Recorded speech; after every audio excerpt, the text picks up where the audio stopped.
Gordo. We're in my 2003 International Bluebird school bus, or what used to be a school bus. This has been my project for pretty much 3 full years, been making it into something no one's ever seen before.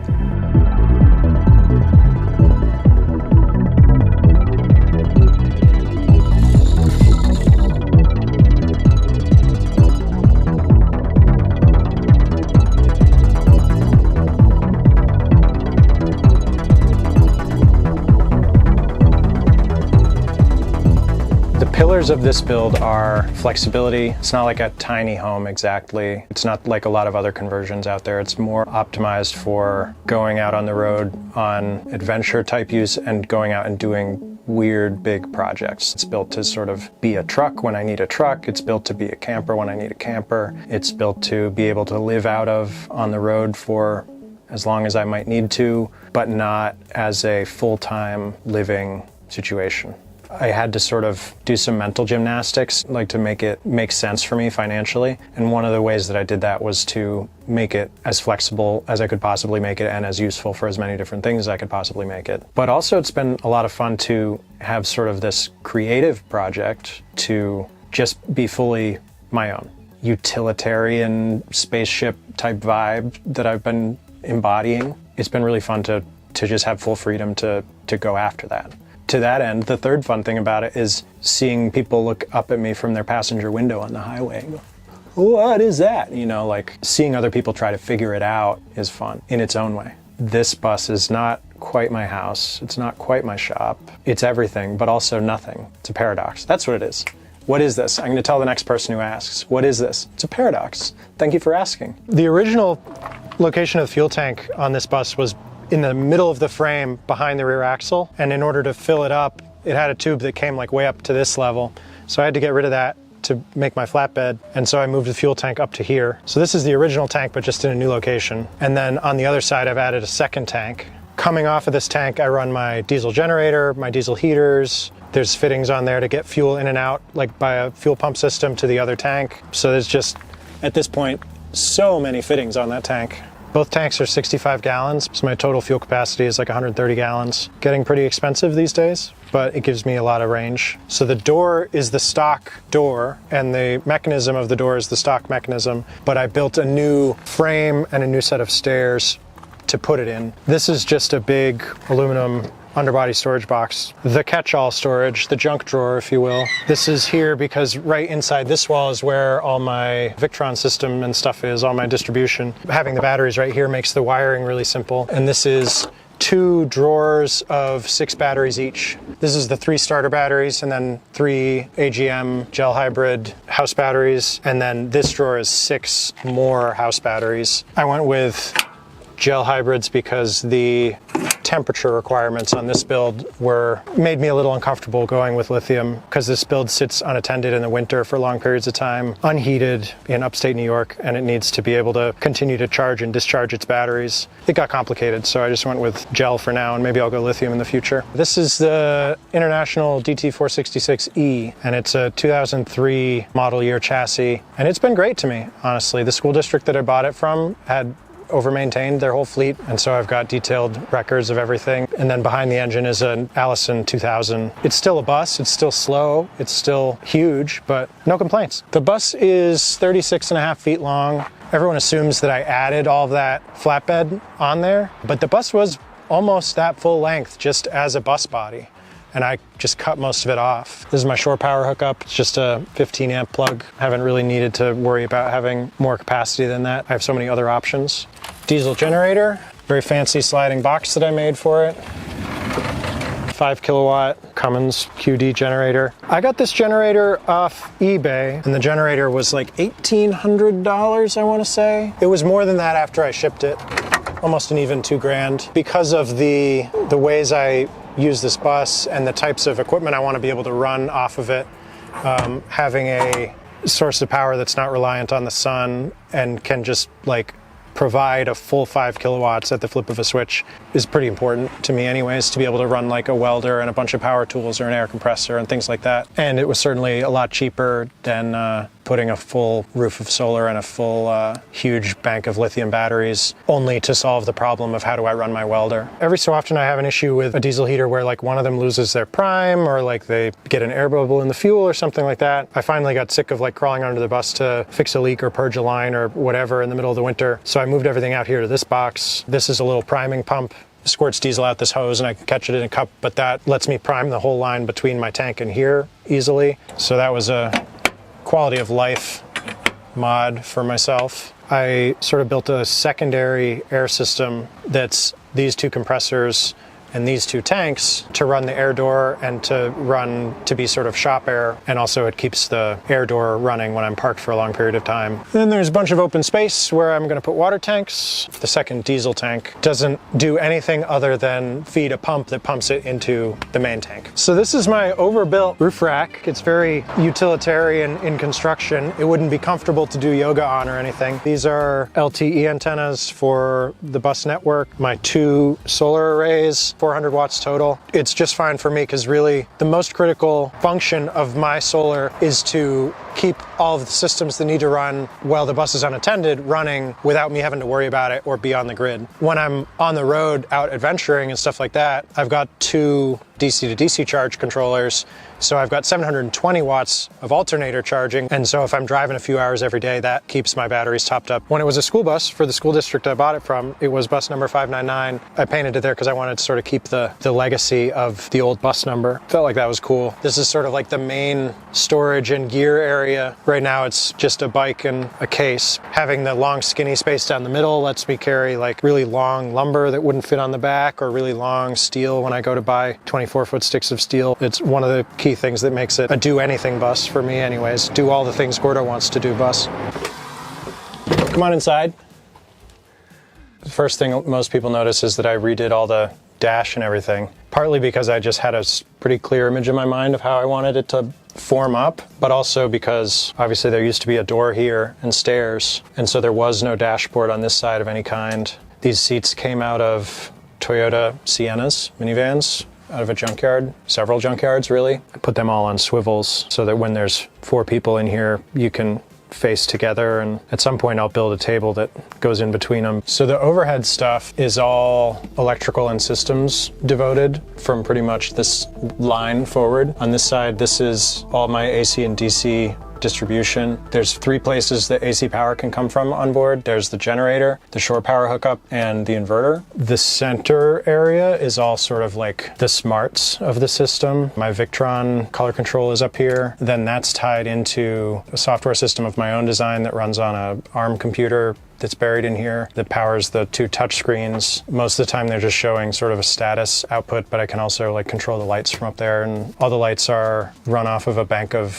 bistable relays. And then this same signal that these switches send can also be sent from like my phone or from the touchscreens or whatever else. Tie everything together because I'm an integration nerd. This is the control panel for my generator, my 2 afterburners for my 2 Chinese diesel heaters. The afterburner is like a aftermarket controller that replaces the little LCD screen controller that comes with your diesel heater, and those let me tie the diesel heaters in again to this same integration system. You know, in the winter if I'm not at the bus but I'm going to go to the bus an hour from now, I can turn the heaters on ahead of time before I get there. Stuff like that. Like in this cabinet, I have lights, and there's a bunch of the guts of some of that system. This panel is just a bunch of ports for plugging in to all the stuff that's buried back there. So if I want to like plug in a cable to get on that network and like do some debugging or whatever, I've got my utility light so I can see if anything's on fire. These are my battery cutoffs. So these are a Blue Sea Systems product where the battery safety cutoff is a solenoid remotely, and you control it from here.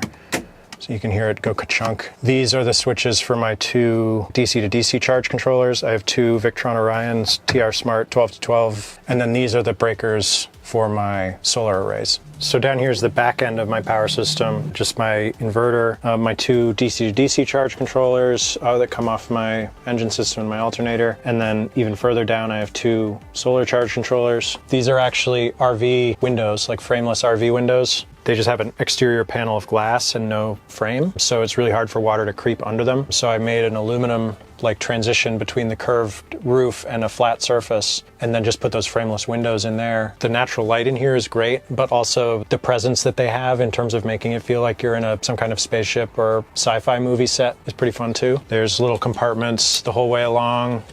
One up here for the driver, cup holders and stuff. And then on this side, I've got my little sort of workspace for when I'm on my own. Just throw a laptop down here and under cabinet lights on the bottom of these. And I used the original lenses from the ceiling, you know, when it was a school bus.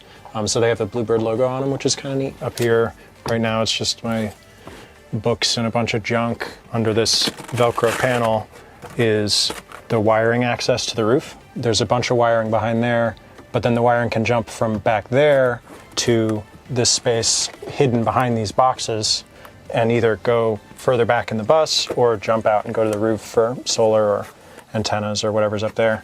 On this side, this is mostly parts and debugging stuff right now. My like laptop that I use to talk to all that stuff and configure it. The forward one has a bunch of just driver's junk in it, a pair of binoculars and some stuff that I just like to keep in the bus. And then the back one right now is like cleanup stuff. It's like paper towels and rags and trash bags. And like I put these cushions on here as like a little bit of a head bonker protector. That turned into a whole upholstery and fabric project obsession. So we made these, and these are just a Velcro and snaps system that goes up, and then these go up like that, and then they Velcro to each other. If I want to have a half blackout situation, or I want to have one of these windows open but still black out the bottom, they fold up like that. This is my little galley space, my fridge and things. A little bit of empty space left for when I go to add a sink, but for now this is a nice little work surface. I made this slide out drawer for my Ice Cove fridge, and then it latches in place, sort of a spring-loaded pull handle that latches like that. I really wanted to keep the original school bus door. I think that the school bus door is like a really cool part about a school bus. I ended up building the door system, the air system, into my whole control integration mess. There's a switch here that opens the door. There's a switch up front that opens the door. I can do it from my phone. I've got a key fob I can use to open it. And then that cylinder has sensors on it, so I can tell if it's open or closed if I'm not at the bus. The gear that runs it is in there, and some other GAC. There's some temperature sensors and stuff going on. And so this gave me a handy little spot to just shove a bunch of electronics gubbins that I wanted to keep out of the way. So this is the bed system. We'll call it a system. As you can see, there's 4 seats up front. So this is designed to sleep 4 people. These pins can come out and it can pin back in up here. And this position is the like, everybody gets equal headroom position. And this is the, I'm on my own and I want all the headroom position. And then when it's like that, I just use this lower spaces storage. I've got a toolbox here now and like my one wheel and a kite and a backpack and some towels and all the things, you know, you need on an adventure. This partition was a thing I came up with just to sort of divide the space a little bit. Without this here, like being in bed feels like you're still in this room. But with this little partition and this little screen, you can sort of be in bed and feel like you're in your own private little space. My mom and I sort of co-engineered these. They snap onto the columns of the bed, but then it's pockets on both sides. And you can see I've got it all full up of all the things that take up space and make other storage areas messy can live here. Screwdrivers and markers and padlocks and carabiners. And on the back side, like I keep a pajama shorts in there so that if I need to like jump out of bed in the middle of the night. The 2 window covers for that door and this door are magnets instead of snaps. And then this one is the window cover for that window. And it Velcros to the carpet on that wall around the window because there's Velcro on it. That means I can just store it on the ceiling where I Velcro all kinds of things. This particular piece, my mom fully made herself. So thanks, Mom. I was having that problem where I'd come to the bus in the evening to like work on projects and toss stuff on the bed and then it would end up all messed up. I was like, maybe I should just have a big bag. And it turns out, yeah, I should just have a big bag. And I recommend everybody have a big bag for your bed. It's great. It's a life-changing thing. I don't really have a great backstory for the logo other than it felt like an important part of like making the bus and other projects that I did before the bus feel to an outsider like it looks way more cohesive. Like my bus with a logo on the outside of it is like, oh, that bus clearly exists for some kind of reason. My bus with no logo on the outside of it is like, I should go inside and lock my doors. It's amazing how much of a perceptual difference like having sort of a cohesive thing with a insignia on it makes. I built this hatch. I've also got these drawers under the bed. This one is pretty shallow this way, but the reason it's shallow is because I have drawers on this side that are extremely deep. So these drawers go as far back as they can. You caught me with my meticulously organized manuals and instructions for everything because that satisfies me a great deal. And then this is clothes and stuff. There's like a surprising amount of storage under there. When I was deciding that I wanted to build a way to move around all my tools and equipment without loading a million totes all one at a time, one of the design criteria that was important to me was that I'd be able to deal with it on my own. If I'm building a crane because I hate loading a bunch of individual boxes, at least loading the individual boxes I can do by myself. I don't know, it's not the easiest task in the world. I'm not gonna pretend it's like a snap of my fingers and everything goes on its own.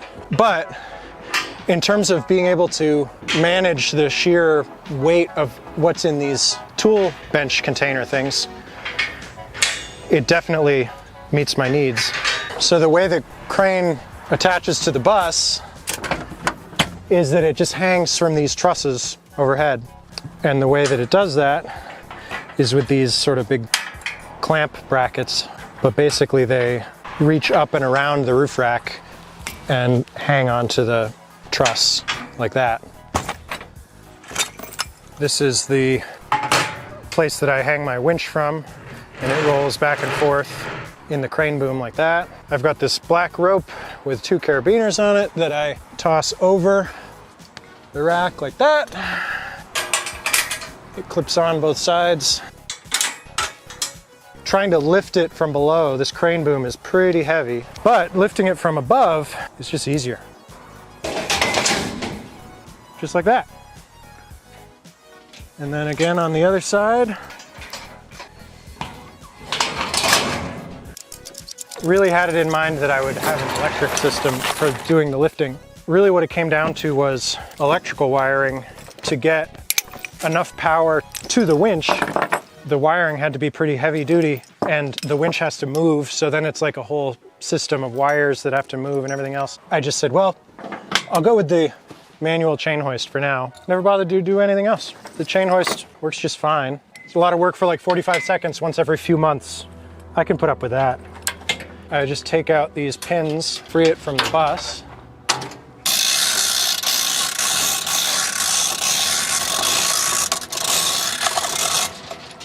This is why I only need the crane to stick out this far from the bus.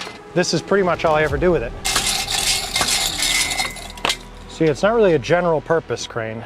It's not good for really anything that my friends wish I could do with it. When they say, hey, I know someone with a crane, it's not really useful except for this one thing. Each of these containers weighs like roughly 1,200 pounds on its own.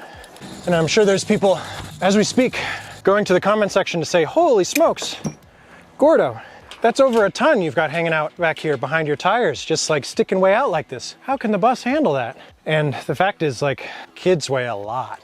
Like, these buses were built for way more than this. This tarp is another custom piece that my mom and I designed, and my mom is the sewing sensei of the family. So this is sort of like the core of the shop, let's say. I made these luggage rack style things for them. Let's see, what one is this? Surprise, it's electrical tools. And then it's sort of right up at working height. And get in there. And these are the best sorting boxes you can get. They're expensive, but they're worth it in my opinion if you're serious about having an organized shop. But also, look at that fit. The top is pretty heavy. So I have these straps that hook onto the handle so that it doesn't rest on its hinges all the time. But this is my little hardware store of all the like nuts and bolts I need to like typically use. Small machine screws, big nuts and bolts, thread lock, smaller nuts and bolts, rigging hardware, shackles, ferrules, crimping tools for wire rope. And then in the lid, got my bolt cutters, wire rope crimping tools, a bunch of wire rope for rigging stuff. Got to stay organized. We were looking for a screwdriver earlier This is where we would have come for that. But it was all loaded up. This was another sewing project where I was like, hey mom, please help me. I have an idea and not the skills to do it. Lid insert that I made that holds that stuff in place. And then these are also custom cases that I made. This one is, as you can see, my wrenches. Ooh. So this is foam that I routed on the sheet router at my local makerspace. Some power tools, but not all of my power tools. That kind of thing. Times 8.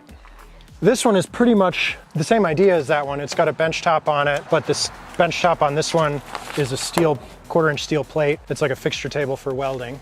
These doors just come off, and that's like all my welding stuff and my welder. And then a couple more of these cases of fabrication tools. My like portable bandsaw is in there. I've got a bench grinder, and a belt grinder, and a few other like things that for my workflow are important fabrication tools. Shop lights that go into these corner posts and like stick up and out, but that's this one.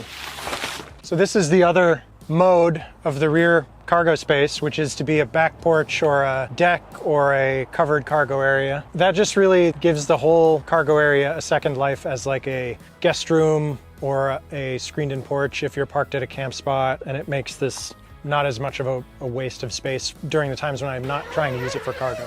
These big screen windows that you can open, another screen window like this, and this whole back panel all the way up to the peak and down can zip, just comes completely off, and there's another panel that goes on there that's all screen. So when it's up like that, it's just this sort of big, beautiful screened-in space. Really gives a different life to this back space, like in a way that I'm so happy with. It makes this like a, you know, positively delightful space. You can imagine being in a nice camp spot and having a screen room like this. Enough room to set up a bunch of chairs and hang out is really great. That's my bus. I'm Gordo from Earth on Instagram. And if you find any of these ideas cool and fun and you build anything like them, I'd love to see what you get up to. You know, message me or tag me or something. I hope you liked it.